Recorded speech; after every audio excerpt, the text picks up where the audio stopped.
কালকে রাত্রেবেলায় ঐশী সাজিয়েছে আহুর গণেশকে, সমস্ত মালা তারপরে চুড়ি পরিয়ে আর সাজিয়ে এমনি করেই চলে গেছিলো।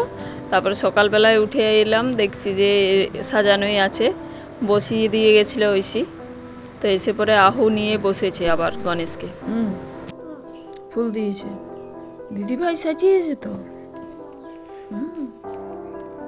গুড মর্নিং বন্ধুরা, দুই রাজকন্যা চ্যানেলে আপনাদের অনেক অনেক স্বাগত। আমি এসে গেছি একটা নতুন ভিডিও নিয়ে, তো আপনারা পুরো ভিডিওটা দেখতে থাকুন। আহু যাচ্ছে ওর বাবার সাথে ওর জেঠুদের বাড়িতে। তো যেতে যেতে আবার পিছন দিকে একটু পিছিয়ে এলো, কার সাথে কথা বলছে ওর বাবা। আহু আর ওর বাবা গেল জেঠুদের বাড়িতে। ঐশী আজ অনেক আগেই চলে গেছে, আর আহুকে খাওয়ালাম, তার জন্য একটু দেরি হলো। তাই আহু আর ওর বাবা একটু দেরি করে গেল। তো আমি এখন কাজকর্মগুলো করতে থাকি, আপনারা ভিডিওটা দেখতে থাকুন। কালকে আমার জামাইবাবু এসেছিলো, 3টে ইঁচড় এনেছে। তো একটা রান্না করব আজকে, কাটি, এইটা কাটবো আজকে। বাটিতে হলুদ জল নিয়েছি, তো এখন এঁচড়টা কেটে নিই আমি। এঁচড়টা তো কাটলাম, দেখলাম যে ভালোই বটে, এঁচড়টা টাটকা ছিল, কালকে বিকেলবেলায় এনেছে তো ভালোই ছিল। তারপরে আমার কাটা হয়ে গেছে সবজিটা, করলা আলু ভাজা কেটেছি, আর এঁচড়ের আলু আর গাজরও কেটে নিয়েছি, আর এঁচড়টাও কেটে নিয়েছি। তো এখন এলাম রান্নাঘরে। এসে পরে ঐশী বললো যে আমি ম্যাগি খাবো, তো তার জন্য কড়াইয়ে জলটা বসিয়ে দিলাম। ম্যাগি করলে তো আমাকে বানাতে দেয় না, এখন নিজে বানাতে শিখেছে যতদিন, ততদিন ও নিজে বানাবে। তো তার জন্য আমি বলে যে আন্দাজ মতো মা তুমি জলটা বসিয়ে দাও, তবে আজকে বলেছে একটুও স্যুপ যেন না থাকে, শুকনো শুকনো করে বানাবো। তার জন্য আমি এসে পরে জলটা বসিয়ে দিলাম, আর ও বাকিটা করে নেবে। আগে যখন ছোট ছিল কিছুদিন আগে, তখন ও আমি রান্নাঘরে আসলে পরে এসে দেখতো যে গ্যাস টেবিলটা লাগাল পাচ্ছি কিনা। আর আমাদের গ্যাস টেবিলটা না একটু উঁচুতেই, তো নাগাল পেতো না। তবে এখন ও নাগাল পায়, আর ওর বান্ধবীরা সবাই ম্যাগি বানাতে শিখে গেছে, তো তার জন্য নিজেই ম্যাগিটা করে। চানটা তো করলাম, পুজো করব, তো আজকে ঐশী বাবা ফুল তুলতে সময় পাইনি সকালবেলায়, তো যাই আমি কটা ফুল নিয়ে আসি। কথা বলতে বলতে আমি তো খামারে চলে এসেছি। এই যে আমাদের সন্ন্যাসী ঠাকুর আছে নিম গাছের নিচে, তো তারপরে অনেকগুলোই জবা ফুল ফুটেছিল, ফুল তোলা হয়ে গেল আমার। এবারে যাই বাড়িতে, গিয়ে পরে আবার বাড়িতে যে ফুলগুলো আছে ওগুলো তুলব। এসে পরে দেখলাম যে ঐশী আবার সাইকেলটা নিয়ে পড়েছে, সাইকেল চালাচ্ছে। ঘরে কিছু ফুল তুলে নিই। এই যে হলুদ ফুলগুলো ফুটেছে, আর এই সাদা টগরগুলো তুলবো, এখন তুলে নি ফুলটা। বেলি ফুলও ফুটেছে, তো বেশি ফুটেনি, কম। পুজোটা তো হয়ে গেল, এবার যাবো রান্নাঘরে। সবজিটা তো আগেই কাটা হয়ে গেছে, তো একে একে বসাবো। ভাতটা বসিয়ে আগে খেয়ে নি, তারপরে বাকি রান্নাগুলো করবো।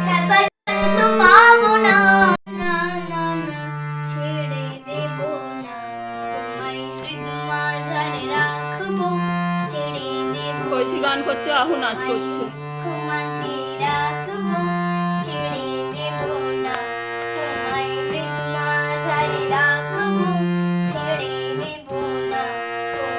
ঐশী তো ম্যাগি খেয়েছে, আর আমাদের জন্য কটা পেঁয়াজি ভেজে নিলাম, তো মুড়িটাও নিয়ে নিলাম আমি। এখন খাবো শসা, পেঁয়াজি, আর একটু কাঁচা পেঁয়াজও নিয়েছি। তো মুড়িটা খেয়ে পরে আমি আবার রান্নাঘরে চলে এসেছি। রান্না আজকে তো বিশেষ কিছু করব না, এঁচড়ের তরকারি করব, তাই জন্য এঁচড়ের আলু আর এঁচড়ের রান্না করলে না আমি একটু গাজর দিয়ে দিই। গাজরটা আহু তো এখন আর ডালের সাথে সেদ্ধ খায় না, তার জন্য সবজির সাথে দিই। সবজির গাজরটা আহু খায়, কিন্তু পছন্দ করে। তারপরে আলুগুলো ভেজে তুলে নিলাম। এবারে করলা আলু ভাজাটা করে নিই। করলা আলু ভাজাটা এইভাবে খরা খরা করে করলে না ঐশী খায় শুকনো ভাত দিয়ে, তো তার জন্য করলার সাথে একটা আলু দিয়ে দিই আমি। আর ওর বাবা বলে যে গোল গোল করে ভাজতে, তো গোল গোল করে ভাজলে ঐশী খেতে চায় না। এদিকে ভাতটাও আমার হয়ে গেছে, আর এঁচড়টা কুকারে সেদ্ধ করতে দিলাম। এঁচড়টা তো কুকারে না দিলে ভালো সেদ্ধ হয় না। তারপরে আমি ডালটা নিয়ে এসেছি আহুকে খাওয়াবার জন্যে। এখন বসে বসে খেলছে এক মনে, এই সময় ডালটা খাইয়ে দিই, তো একটু করে খাচ্ছে। আর নয়তো এমনিতে তো বসে বসে এক জায়গায় খেলা ওর নেই, সবসময় দৌড়ে বেড়ায়। ওইদিকে তো আমি এঁচড়টা বসিয়ে দিয়ে এসেছি কুকারে, তো সিটি পড়ছে। যাই, গিয়ে পরে আবার এঁচড়ের তরকারিটা বসাই। আর আহুকে একটু পরে চান করাবো, খাওয়া তো হয়ে গেল, এবার একটু খেলুক, ততক্ষণ আমি তরকারিটা বসিয়ে দিই। আর এখন টমেটোগুলো না খুব শক্ত, শীতকালে যেমন টমেটো পাকাগুলো বেশ নরম, একটুতেই গলে যায়, আর এখন তেলে দিলেও না ভালো করে গলতে চায় না। তো একটু খুন্তি দিয়ে আর নেড়ে নিলাম ভালো করে। তারপরে ভাজা তো ছিল আলুগুলো, তো আলু ভাজাগুলো দিয়ে দিলাম, আর গাজরগুলো একসাথে ভেজে নিয়েছিলাম। তারপরে এঁচোড়টা আজকে ভালো সেদ্ধ হয়েছে, একটা দুটো সিটি দিতেই না একদম সেদ্ধ হয়ে গেছে। তো এবারে এঁচোড়ের তরকারিটা একটু বসিয়ে দিই, আর খাওয়ার সময় আমি ডিম ভাজবো, আজ আর কিছু করব না। আর ডালটাও করেছি, এঁচোড়টা মাখো তরকারি করব, ডাল তার জন্য একটু করেছি। দুপুরবেলায় খাওয়া দাওয়া তো হয়ে গেল, এবার যাচ্ছি শুতে।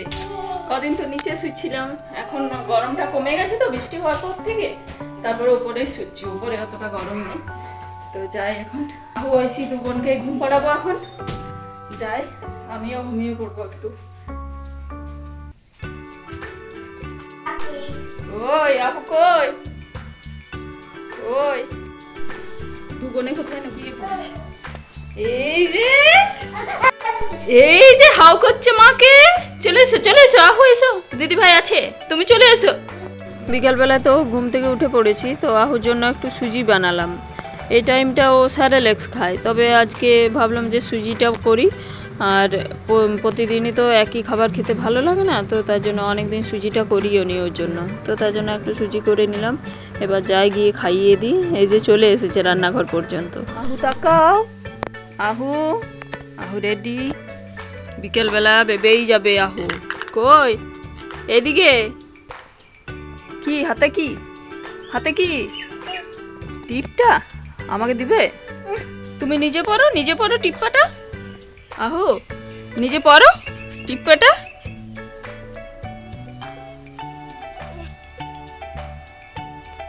চলে গেল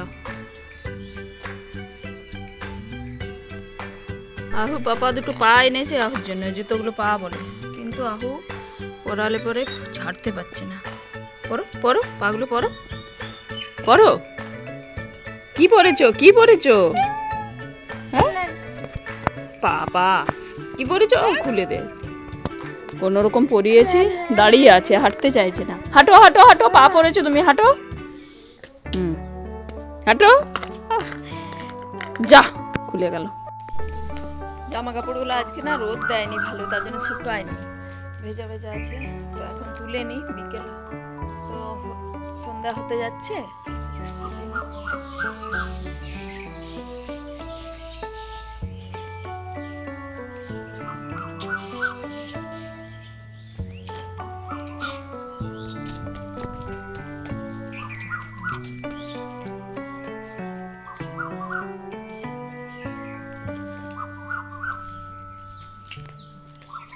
তো এরপরে আবার রাত্রের খাবার, আজকে সোয়াবিন আলুতে তরকারি করব। অনেকদিন সোয়াবিনের তরকারি হয়নি, তো অনেকদিন পর করলে ঐসি খায়, তার জন্য সোয়াবিনটা প্রথমে ভেজে নিলাম, তারপরে আলুটা দিয়ে বসাবো। তো আজ আর ভিডিওটা বড় করছি না, পুরো ভিডিওটা দেখবেন, ভালো লাগলে লাইক শেয়ার কমেন্ট করবেন, আর চ্যানেলে প্রথমবার এসে থাকলে চ্যানেলটি অবশ্যই সাবস্ক্রাইব করবেন। ধন্যবাদ বন্ধুরা, গুড নাইট, দেখা হবে আবার পরের দিন নতুন ভিডিওর সাথে।